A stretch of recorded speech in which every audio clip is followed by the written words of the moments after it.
All right, here we go with our first ever guest on a custom card review. We have Bynx. How's it going, Bynx? What's up, Drew? I'm doing really good, man. Super excited to be here. I love the Berryverse. I've been checking out the Discord. I've seen a lot of your content with just the amazing stuff that your Discord creates, from the art, the custom cards, everything.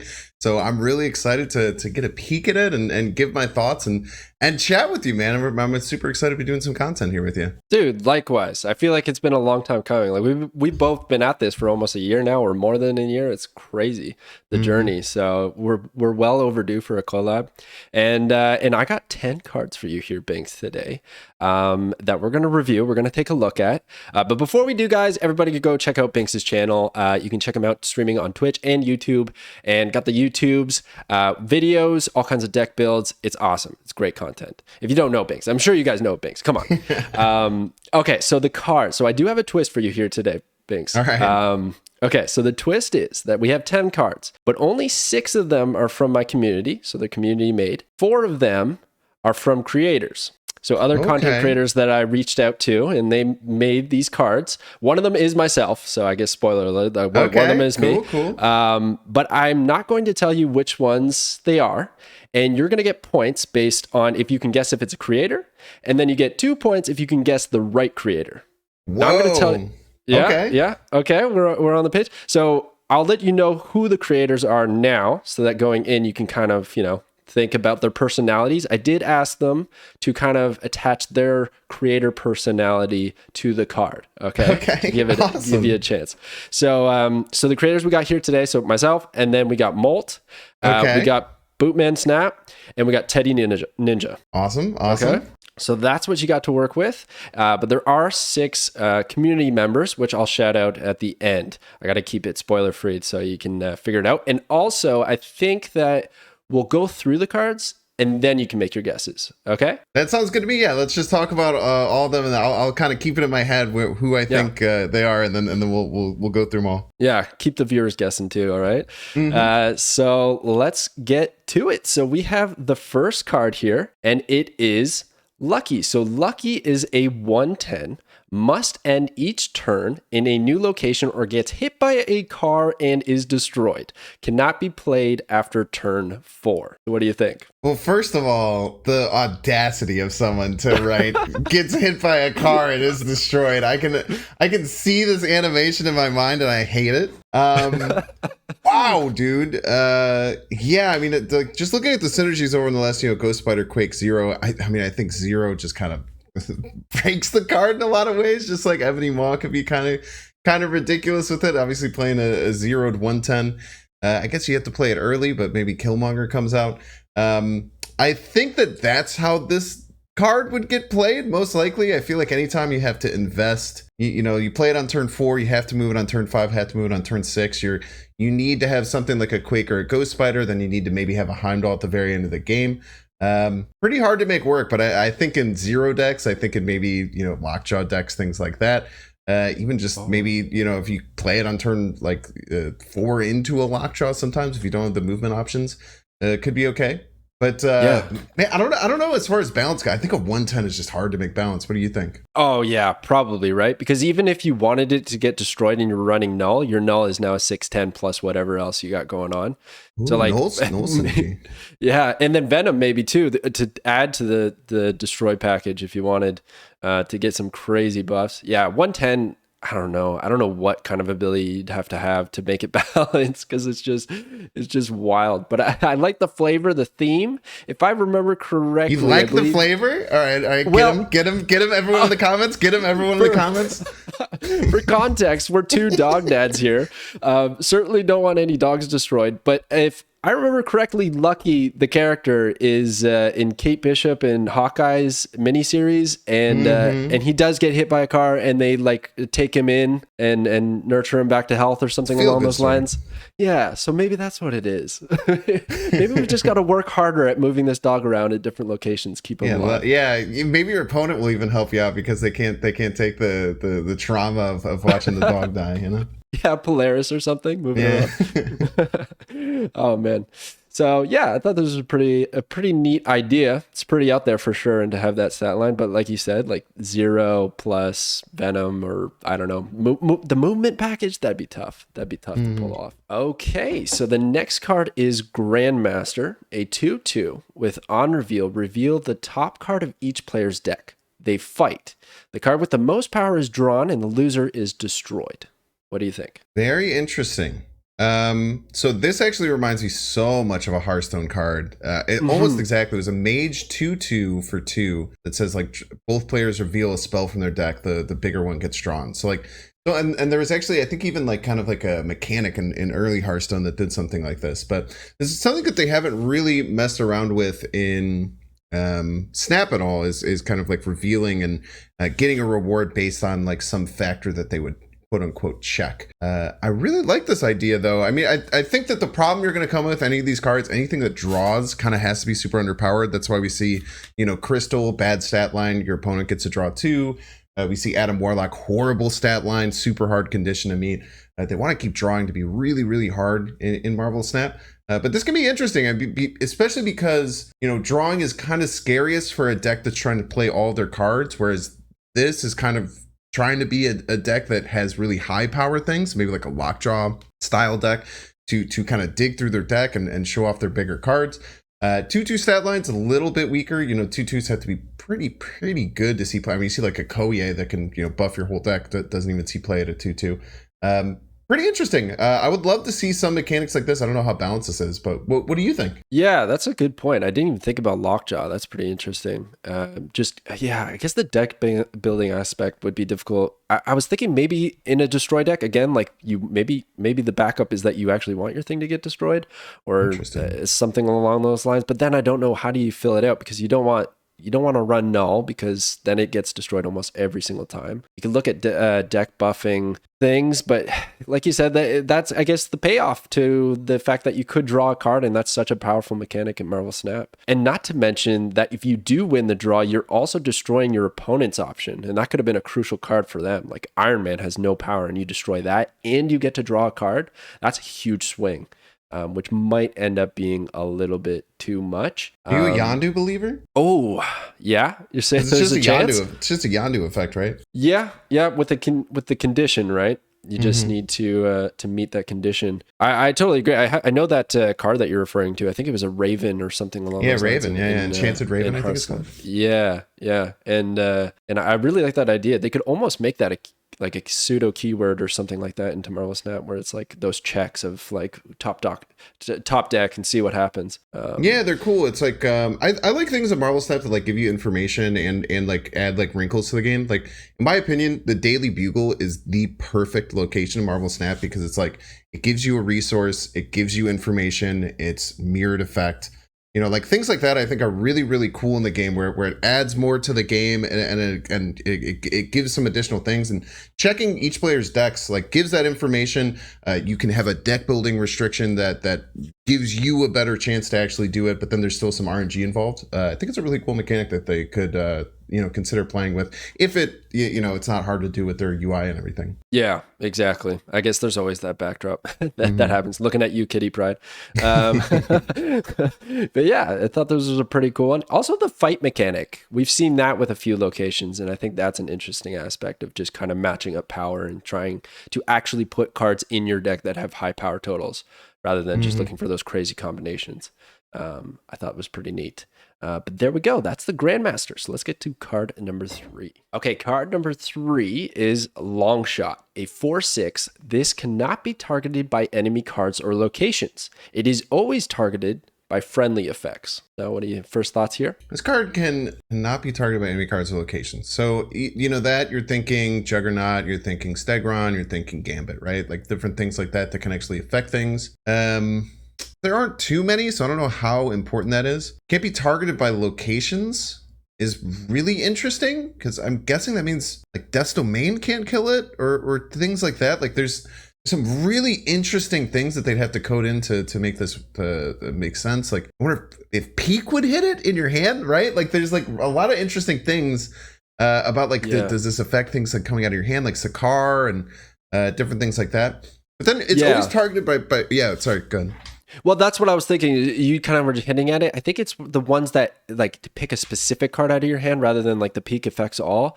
So like Sakar, and the other one is the one that is Sakar the one that plays the card out of your hand randomly. Like one of the card, one of those locations discards, but there's the other one that plays it. Yeah. Okay, so yeah, like those along those lines, I think those cards would work for it. But there would be a lot of scenarios where that wouldn't really come into effect, right? That wouldn't really end up mattering. All I know is that there would be a million freaking threads on the Marvel Snap Discord before this card came out, asking for very specific interactions. But I mean, I think it seems like a very cool idea. I mean, like, you know, you look at taunt mechanics in other games, or you know, different things like that, where certain things can't be targeted and certain things like pull and targeted. But then yeah, there's the second part of it, right? Always targeted by friendly effects. You see things like Arnim Zola, Hulkbuster, Ironheart. I wonder if Ironheart hits 3 times on it. I'm guessing because Ironheart says 3 different cards, it wouldn't. But lots of really like interesting ways that a card like this can manipulate other cards in the game. Are there, outside of these 3, were there any other like cool personal synergies that you've thought of? Because I think that I'm racking my brain, and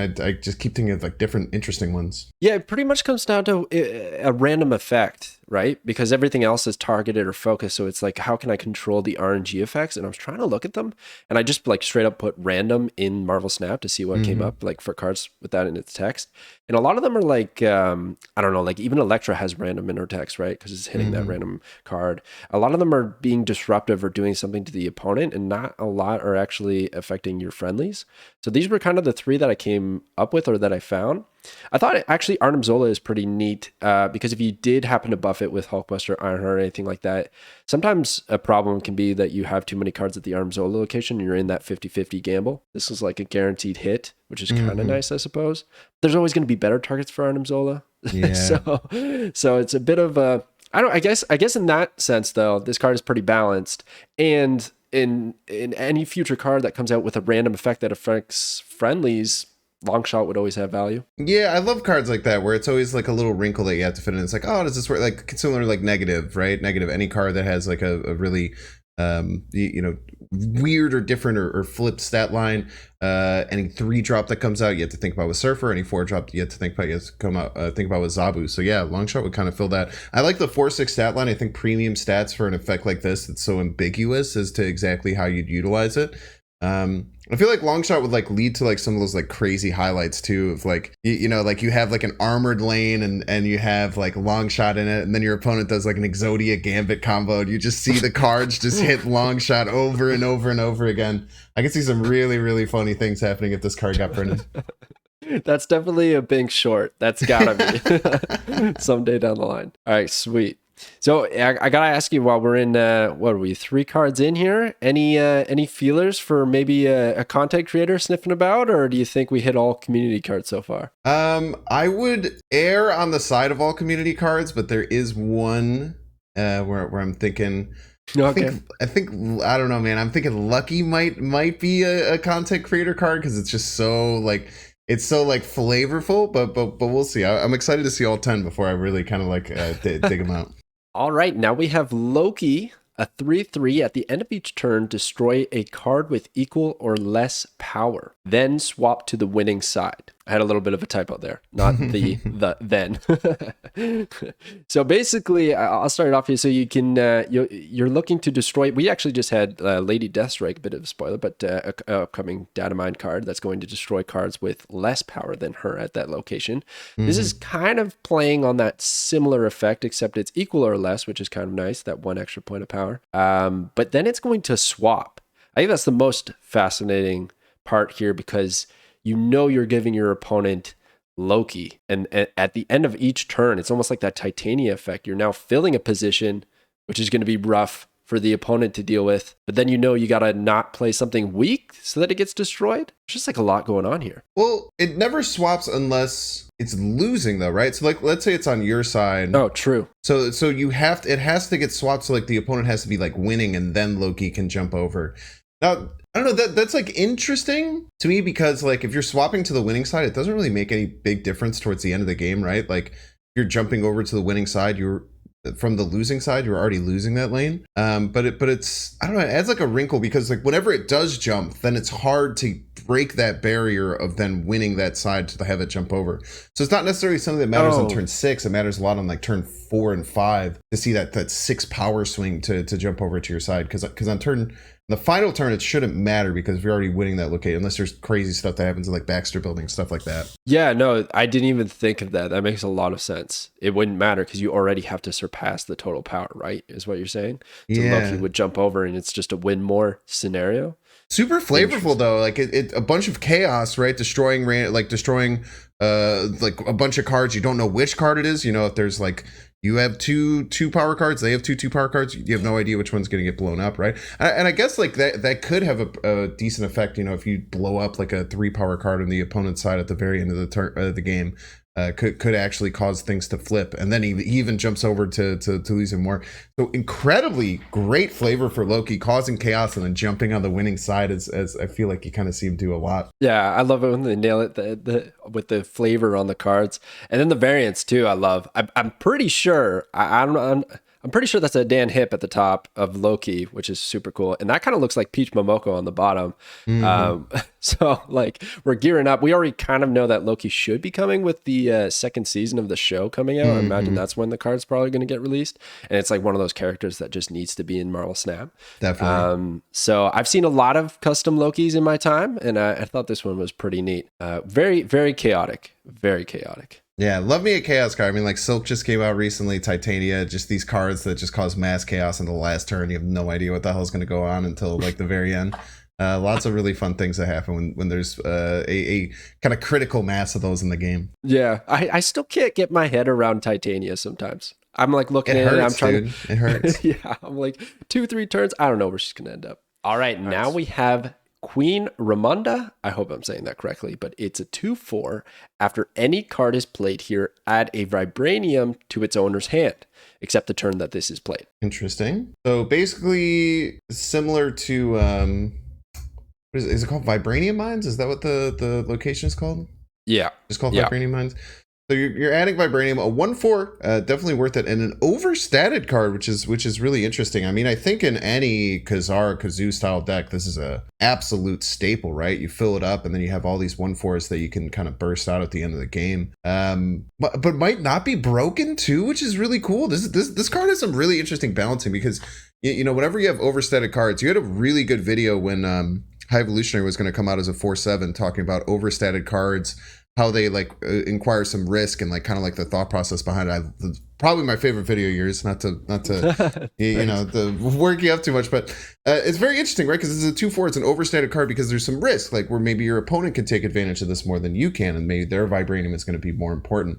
But I think that this would be just an absolute monster card in any kind of like Kazoo style deck. And you know, it's a way to get around Killmonger, right? Because you're playing all these. Exactly. Yeah, I love it, and I also love that this is reciprocal, so your opponent can take advantage of this location as well, and actually end up with more Vibranium because Queen Ramonda is taking up a spot. So in a way, if they end up playing all 4 of those Vibranium, and then you play all of yours, you actually have now spent 1 more energy point to acquire the same power total that your opponent also has spent with the 4, and then you played 5 essentially energy. So I thought that was pretty neat if it came down to that point. But of course, you're probably looking to run those like Blue Marvels, Khazar, like any kind of like buffs to get take advantage of the Vibranium. But I'm glad that you brought up Killmonger counter because I think that's the best part of this. Because gosh, I want to play a deck to greater success with Shanna, with like all these 1-drops that are super fun to play and flood the board. But I'm always like, dang, Killmonger's he just ends it, and that's it. Well, your Vibranium doesn't get destroyed, so it's happy days. Like, we're in a good spot. The other things I've been thinking of, Ronin decks. Your opponent has to play into there. They're filling their hand, especially towards the end of the game. Devil Dinosaur decks, Collector decks. There's a lot of like really interesting things that are a little bit more that meets the eye once you think about it and look at this card a little bit more. I love this card, dude. This is one of the like if this got added to the game, I think people would be hyped. And I think that like I don't know, man, as a deck builder, it just like cards like this get me really excited into all the different like archetypes they can touch and maybe have some kind of effect on. And just to be like maybe even a good card, you know, at a 2/4. Yeah, straight up. You just put this in the good cards list. Why not? I didn't even think about collector. That is a sick combo. Put it Yeah, in that dude. deck. Yeah, That you is get so just sick. 3 collector triggers for free. Okay, so looking like Bynx has a favorite here. Whoever that special creator or community member is, well, look out. Bynx got a favorite here. But we got to get to the next ones. Let's go. All right, next up is Demogoblin. Goblin? Oh, geez, I can't even say that correctly, but he's a 2, -4. Interesting little stat line, a little bit opposite to what we were just looking at. At the start of each turn, move to a random location on the winning player's side. What do you think? Interesting. I mean, I love by the way, the combination of variants that we have here. I mean, we see kind of like a chibi one. We see a pixel, but like a 16-bit kind of like pixel one in the bottom left. And then the top left one, I could see all these being in the game. Really cool. So two -4 at the start of each turn. I don't know, is move to a random location on the winning player's side. So it's kind of interesting because you're jumping across and you're moving laterally. I think this is maybe the first card that's ever been able to do that. I can already even like see the effect happening. So if you're winning, then you get afflicted with this card, and then if your opponent ever ends up winning at the beginning of a turn, then they get afflicted. I do wonder how it works with Kitty. Usually Kitty's effects like supersedes everything, so I'm guessing that Kitty would get pulled up before the Demogoblin goes up. Really interesting. The problem is like it's a cool card. I don't know where you would run this. What are your thoughts on like what kind of deck you'd run this in? Because it seems interesting, but I don't know where you'd fit this in. Yeah, that would be the hardest part. I was kind of thinking of like one of those junk decks where you end up not with a lot of high power on your side of the board, and then you do like a big hazmat combo at the end. So you kind of like ruin your opponent's setup. You even make the Demogoblin even worse. Something along those lines. Another one maybe is if it's on your opponent's side is Professor X. Keep it there. Lock it in. That could be a spicy little combo, but it's definitely one that is balanced by the fact that it could absolutely backfire and jump back over and ruin your game plan. Yeah, this card's terrifying. It's also, you can't play it on turn 6, right? Because otherwise it just lands on your side. Unless you have Bar with no name and then you ruin your opponent's life. It's very interesting. Yeah, I think junkie style decks are like decks that really mess with priority. To kind of like be behind. I was thinking Ghost, but then Ghost doesn't really work because it doesn't actually make you lose. It just makes you lose priority. But yeah, any deck where you're kind of fighting and pushing away from priority, or you don't want priority to set up those hazmat combos, something like this could definitely work because it's all about turn 5, right? On turn 5 or the beginning or at the end of turn 5, the beginning of turn 6, that's where Demogoblin is gonna land and have a huge impact. So even crazily enough, maybe in some kind of like wave style decks, you kind of want to be behind. You play Demogoblin Wave, and then like the Demogoblin jumps over to the other side. Oh. Lots of interesting things to think about with this, but definitely would love to see a card like this in the game. Like I said, man, I love chaos. Yeah, me too. And I love the goblins. I think the goblins are just so much fun to play. Like you land a nice goblin in the 4th spot of their location, and then they're just feels so good. This one obviously can move around, but if I'm running Green Goblin, Hobgoblin, I'm throwing over Demogoblin, like that just seems like a really fun time. So yeah, I thought this one was pretty neat. I would like to see something like that. So another goblin join the game. That'd be fun. All right, so we have SKRULL Queen Veranke. Oh, I don't know if I'm pronouncing that correctly, but it is the 3/0. On reveal, shuffle a SKRULL into your opponent's deck. And what is a SKRULL? Well, it's a 0/0. But it's not going to look like that because while in your hand, disguise this as the bottom card of your deck. Whoa. A lot to think about. Okay, so you throw the SKRULL into your deck as a 0/0, but they have no idea if on turns 4, 5, or 6, if they draw a card. So you're just like putting like the fear of God in them. That they at any point, they could have their Dr. Doom come out on turn 6. They snap, boom, it's just a 0/0 that gets chonked onto the field. Man, what a feel bad card, man. Can you imagine having this just ruin one of your games? Oh my gosh. This would probably make people rage quit, to be honest with you.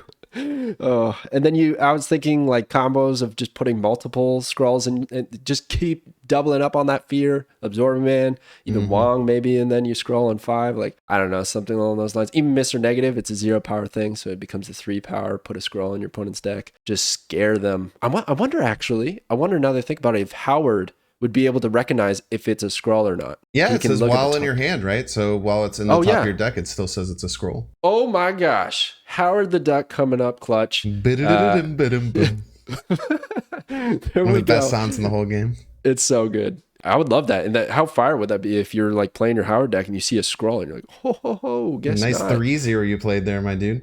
Yeah, but then I guess also then you know you're gonna have a bad draw, so it's essentially negating a draw. That's pretty powerful in its own right. Well, you don't know it's going to be a bad draw, right? It's like shuffling a rock in your opponent's deck in many ways, right? You know, you don't always draw the Korg rock that you get. Even if you Korg on turn 1, it's still only a 55% chance you actually even draw that one. So this one comes down on turn 3, so it's kind of like very similar to a Thor effect. Thor is like just Thor. You have 6 cards left in your deck when you shuffle it. So let's say you play this on curve on turn 3. Your opponent has 6 cards. You're going to draw 3 of those 7 cards by the end of the game. So it's something like 43%, I believe it ends up being, that you're actually going to end up drawing it if you play it on curve. But really, the downside is pretty clear, right? You're playing a 3-0. Playing a 3-0 is really low tempo. It's really garbage if your opponent never draws it, if your opponent just never plays any of the cards they draw and they just laugh at you and say like, nice 3-0, and then just like beat you up. Definitely more of a meme card than I think that would be, I think, super powerful. And I think it's smart that they were so punishing with how they put the power on this, because I think it needs to be something that's, really low tempo to play, because the payoff, if it does hit, is kind of crazy. Yeah, and really you're just doing a little bit of disruption. I don't even know of any like sweet combo other than adding another layer to that disruption. Like there's not really much that's going to help you get to that win or get that big power boost. It's just like you said, it's like hope they draw it, hope they end up playing it, because they could pass on both, and then it's just a bit of a whiff and a tempo loss. But it would be funny. I feel like this would be a YouTube highlight card if I ever saw one for some crazy moments. Another one is or like a tournament, like randomly generated Scroll Queen, gets played, and then like the final turn, just sitting there sweating, like, oh my god, like I know there's a 14% chance that this is the scroll, but this is the only way I win. Like, do I go for it or not? Pretty neat. And the art, oh my gosh, so good. I love Very the well 3D done, pop off, and the text there is really well done. It looks well with the token as well. Very, very cool. All right, on to the next one. Okay, so now we have Speed, a 4/6. If you had unspent energy last turn, you can move this. Pretty straightforward. Okay. You're kind of getting a vision with extra steps in some ways. So usually, I'm going to guess you want to play this on curve as a 4/6. Turn 5, you usually want to float. And then turn 6, you have that unpredictability of being able to move speed. That's probably the best use case of it, I would imagine, because like you don't, you wouldn't love, like if you're gonna play this on turn 5, why wouldn't you just have vision in your deck, right? Yeah, that's true. The other thing that I was thinking about is being a 4 cost. You can maybe cheat it out with Zabu, get it out early, and that might help, because then you'll have maybe a couple extra turns or so to move it around, buff your Craven, maybe something along those lines. But then you always, I struggle with unspent energy, even though it's doing really well right now, because I always feel like I'm not maximizing my turns. I'm missing out to some degree, even if it's not the case. It just always gives me that feeling. And to just move this card, I wonder if not working your curve to the maximum is worth it. I don't know how to build it, essentially. It's almost like you need something else other than Craven in the game. Another beneficiary of move. Yeah, it's tough, right? I also don't really know where this fits in. Maybe like high evolutionary decks, even like a lockdown deck, that you're already trying to float energy for, things like Cyclops and Hulk. Maybe you just want to have that super unpredictability. Maybe this is like a battle mode kind of card where they see that, maybe in this high evolutionary deck, maybe we can fit in, Zabu, Iron Lad, high Evo, and the thing, and speed, and maybe we can make something really cool work with this, where we get this added benefit of unpredictability at the final turn to get some of those big plays, or to really make our opponent play around all these different things. This to me feels like something that would maybe feel pretty lackluster. I don't know if it would find a spot in a tier 1 deck or a tier 2 deck, but usually that's okay, right? I mean, like if every single card that comes out can be in a tier 1 deck, then things go to chaos sometimes, right? Yeah, exactly. Yeah, and I think that's just fine. It also has to be different enough from Vision, right? Because you kind of mentioned it's kind of like Vision, just a little bit of a different stat line, so it does have to differentiate itself. So yeah, I think it'd be okay. Another thing I like to do is in Lockjaw decks, I like to actually put cards like Vision and Nightcrawler in there, because if they do end up popping out, I can move them away and then put something else out. So I don't know if that'd be a good application for this card, but at least if I did end up with a little bit of unspent energy, it can move it away, cycle again. Do you have any feelers for the creators as we get closer here, Bynx?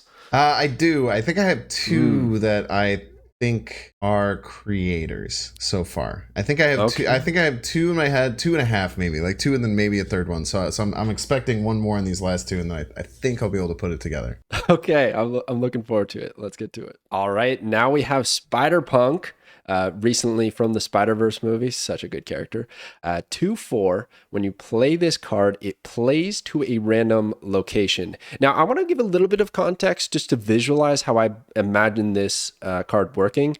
So because, when you play a card, it plays to a random location, but how do you choose which location? I imagine if I had it in my hand and I played it, just to give a visual, it would disappear and there would be like music notes around the board, for instance, right? To visually indicate that the card has been played, but it's not chosen a location yet.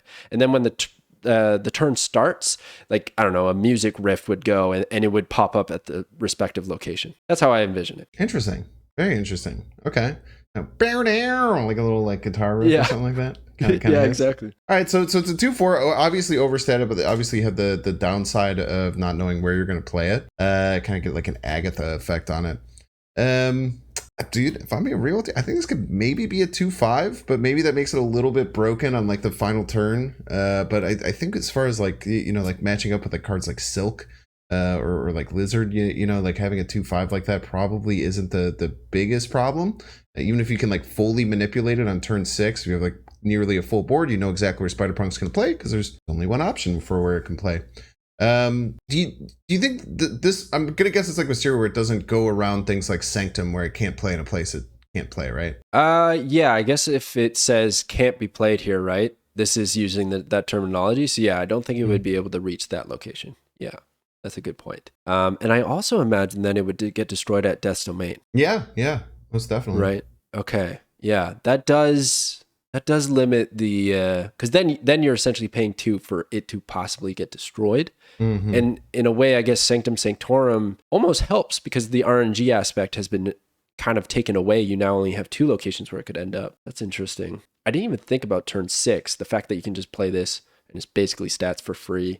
Maybe in a Sarah deck, then you got all those crazy cards like Silk, Spider-Punk, Lizard, whatever, all these high value cards that you just dump with this after the Sarah turn. That could be pretty nice as well. Yeah. And if you've already placed the cards, Spider-Punk will just pick the location that you have left available, that you've left open. So that's a little bit more controlled. The art is super sick too. That's a Dan Hip Spider-Punk. Yeah, I've seen that Dan Hip. I've seen that Dan Hip on his Twitter before. Oh man, it's so good. But yeah, there's Spider-Punk. All right, so we got one left. Let's get to it. All right, and here we have the final card. So it's Jimmy Woo, 5, -5. If you win a game versus a card you do not own, add it to your collection for 1 day.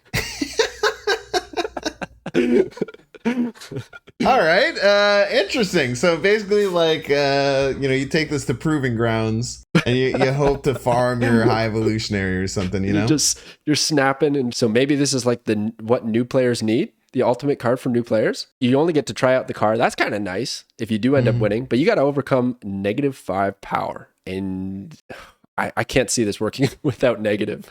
Yeah, I was gonna say, what are you talking? This is a 0/5. I don't know what you're looking at. This card is a 0/5 from what I'm seeing. Yeah, then it's not too shabby, right? and what if I Arnim Zola after the negative and I get multiple Jimmies? Do I get the card for 2 days? You can get 2 of them in your collection. You can put 2 in your deck. Meta broken. I now have. I'm sure. I ran a deck with 6 Silks.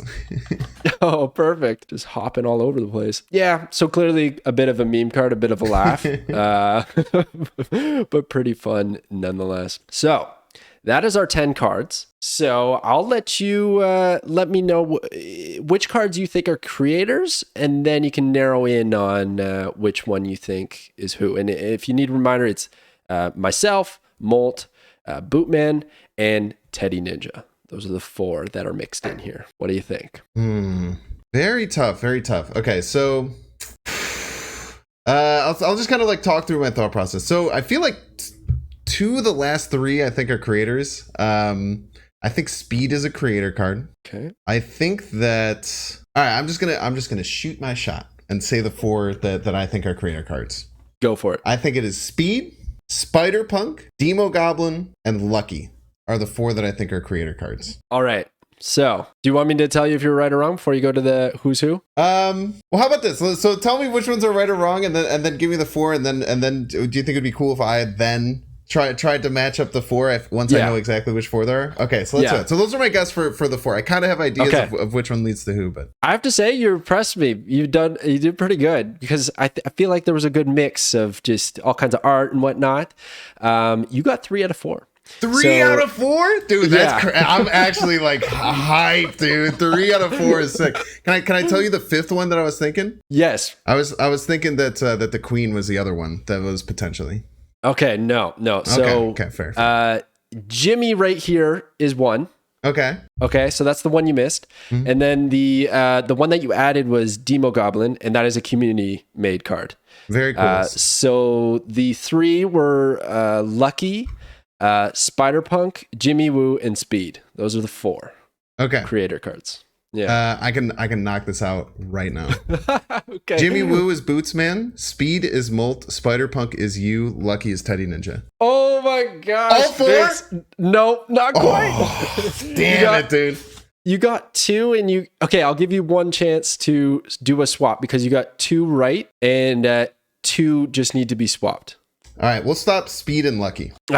No, you had those right. So still, you did amazing though. You did amazing. If I keep doing this with a bunch of creators, I'm gonna keep your point total because I feel like that's gonna be hard to beat, especially first shot. I'm so proud of 3 out of 4. That's crazy, dude. Yeah. So I made Jimmy. Okay. This is me, and then Boot made Spider-Punk. Gotcha. And then Teddy was Lucky, and Speed was Molt. I'm gonna say the moment that Speed popped on the screen, I was like, "That's Molt, dude. Molt would love that card." Yeah, I know. When I saw that he made a move card, I was like, "Yeah, there we go. That's perfect." I laughed so hard when Teddy sent Lucky over. Oh my gosh. That's good, man. That one's really, really creative. I mean, like, honestly, dude, like, shout out to all the creators who helped out. Shout out to everyone in the community, man. Like, these are insane, dude. All 10 of these I could definitely, maybe with some adjustments for some of them, but all 10 of these I could absolutely see adding a cool layer to Marvel Snap. You know, Drew, I get asked all the time, like, if you could add a power, if you could add a card, what would you do with Marvel Snap?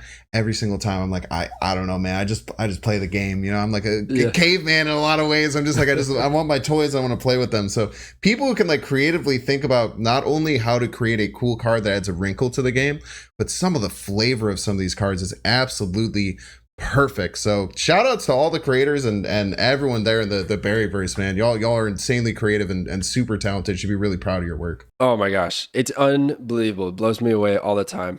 And the art and everything that they do, it's fantastic. I'm going to give a quick shout out to the community members. So we had Nogoalov, who made Veranke, the SKRULL Queen. And then we had Fran with Queen Ramonda, Bread the Lizard for Demogoblin, DaWreck for Longshot, Richardson with Loki, and Maverick for Grandmaster. Thank you all for submitting the cards in the Berryverse. I know I'm not doing those videos as routinely, but I would love to keep doing these community videos and creator videos. Bynx, I'm definitely going to reach out to you for a card, and we're going to mix you in for sure, see what you can come up with.